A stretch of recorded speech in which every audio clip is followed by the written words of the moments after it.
Hi, I'm Bob Brooks. I'm an assistant professor and the director of the nonprofit management program here at Colorado Christian University. And I was also raised in Abilene, Texas. I'll tell you in a minute why I mention this. So in this session, we've learned a lot about managing change. And before we complete the session, I just wanted to say a word or two about making change in an organization. As an executive director of a nonprofit organization or a director of a nonprofit organization, you're going to have the opportunity and perhaps even the responsibility to make some major changes, perhaps sweeping changes to your organization.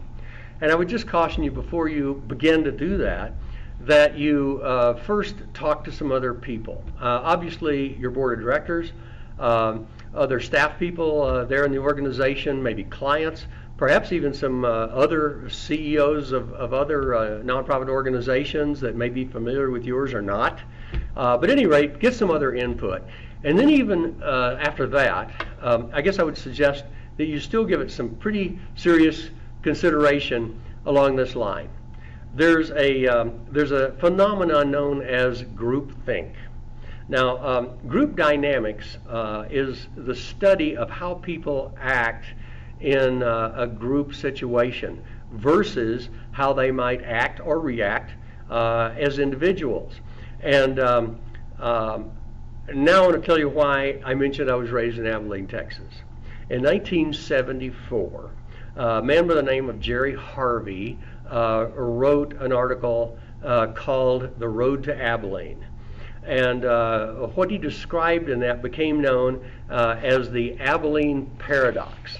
And the following video, right after this one, that part of your assignment this week, is to watch a video that explains how the Abilene Paradox works and why you need to be familiar with it.